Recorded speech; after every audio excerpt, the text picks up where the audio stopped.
प्रणाम स्वामी जी। स्वामी जी, मैंने कई लोगों के मुँह से सुना है कि जो प्रसाद है, वो नहीं खाना चाहिए। तो इस विषय में आप क्या कहेंगे? देखिए, जो प्रसाद होता है, प्रसाद का अर्थ है प्रथम, सा से साक्षात, द से दर्शन। प्रसाद प्रथम साक्षात दर्शन। जैसे ही प्रसाद के भाव आते हैं तो साथ में भगवान के भाव आ जाते हैं। घर पे खाना भी खा रहे हैं ना, तो अगर उसको प्रसाद मान लिया तो वो भोग हो गया। और अगर किसी मंदिर गुरुद्वारे में आप भंडारा खा रहे हैं और उसमें अगर जीवा ने स्वाद लेना शुरू कर दिया ना, इसमें नमक कम है, इसमें आज ये टेस्ट नहीं है, तो वो भी प्रसाद नहीं रह गया। पहली बात, जहां पर प्रसाद है, आपकी आंतरिक अवस्था क्या चल रही है? आपकी आंतरिक अवस्था में अगर भोग है कि हम भगवान का भोग खा रहे हैं तो वो आनंदमय है। अगर आपकी आंतरिक अवस्था में लोभ है कि हम ज्यादा से ज्यादा खा लें, हम संग्रह कर लें, तो समझना वो दोष है। प्रसाद में दोष नहीं है, विचार में दोष है। और जो प्रसाद होता है, प्रसाद यानी अमृत है। अब बात आ जाती है, जैसे आपने कहा कि कई लोग बड़ा वहम करते हैं। जहां तक वहम की बात है ना, उनकी मानसिकता में ये होता है कि कई लोग कहते हैं कि प्रभु मेरा कोढ़ खत्म हो जाए मैं प्रसाद चढ़ाऊंगा, मेरी बीमारी खत्म हो जाए मैं भंडारा करवाऊंगा, मेरे रोग का नाश हो जाए मैं भंडारा करवाऊंगा, मेरा पुत्र पौत्र ठीक हो जाए मैं भंडारा करवाऊंगा। तो माना जाता है ये दुख दरिद्र की जो निशानी है वो प्रसाद है। अब अगर इस नजरिए से भी देखो तो आप विचार करो, भगवान ने उसका दुख दरिद्र खत्म किया है और आप पहले से कितना कमजोर बन रहे हैं। अगर आपकी मानसिकता ये है कि उसकी बीमारी है, मैं तो नहीं खाऊंगा, इसका मतलब आपके अंदर शूरवीरता है ही नहीं। आप किसी का दुख लेने के लिए घबरा रहे हैं। जो आदमी किसी के दुख से भागने की कोशिश कर रहा है, उसके मन में, उसकी बुद्धि में, उसके चित्त में पहली बात तो ये परमात्मा है ही नहीं है। एक राजा था, उसको कोढ़ पड़ गया, अपने गुरु के पास गया, कहता है स्वामी जी कोढ़ पड़ गया। उसने कहा कुछ नहीं कर, जाके तेरी विधवा भाभी है उसके आंगन में जाकर चारपाई बिछा ले। उसने वहां पर चारपाई बिछा ली। जब चारपाई बिछा ली, जो घर से बाहर से निकला, उसने कहा ये कैसा दरिद्री है, इतना कोढ़ी हो गया है, अब विधवा भाभी के घर पे पहुंच गया है, कितना बुराई। तो जिस जिस आदमी ने उसकी बुराई की, किसी को एक फोड़ा निकल गया, किसी को एक फिंसी निकल गई, किसी को बीमार हो गया, किसी को थोड़ा सा उसका तबीयत खराब हुई, यानी बुराइयां करके उसके सारे रोग को अपने सिर पर ले लिया। ठीक ऐसे ही जब प्रसाद है, आप अगर प्रसाद खाते हैं, उसके रोग तो परमात्मा ने दूर किए हैं और परमात्मा ने उसके रोगों को खत्म किया। उसने उस रूप में अगर प्रसाद बांटा है, आपको एक फोड़ा निकल आएगा, अगर मान लो एक फिंसी निकल भी आएगी, इतना घबरा रहे हैं। कौन सी बीमारियां आपको नहीं लगती, कौन सी टेंशन आपको नहीं है? दूसरों का दुखड़ा दूर करने वाले तेरे दुख दूर करेंगे राम। किए जा तू जग में भलाई के काम, तेरे दुख दूर करेंगे राम।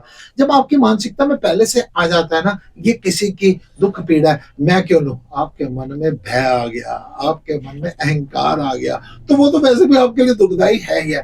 प्रसाद खाने में दोष नहीं है।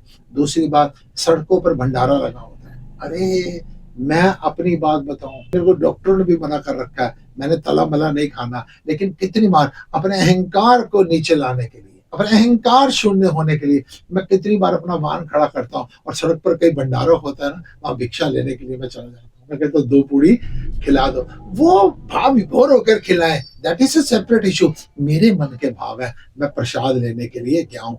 तीसरी बात, आप किसी तीर्थ पर जा रहे हैं, आपने कोई यात्रा की, वहां पर किसी गुरु दरबार में रुक रहे हैं, किसी आश्रम में रुक रहे हैं, वहां पर अगर भंडारा खा रहे हैं, आप विचार करो, आप ये सोचो, अगर मैं बाहर मार्केट में खाने जाता तो ये मेरे को 100 रुपए का पड़ता, यहाँ पर मेरा कर्तव्य बनता है मैं 10-20 रुपए यथासा। अगर आपके पास नहीं है मत दीजिए, लेकिन अगर आपके पास है, ये प्रसाद लगाया भी किन के लिए जाता है, भंडारा किसके लिए लगाया जाता है? ये पहली बात तो भगवान का प्रसाद सब में बांटा जाता है। दूसरी बात, ये इसलिए लगाया जाता है दीनहीन के लिए, गरीब के लिए, मजबूर के लिए।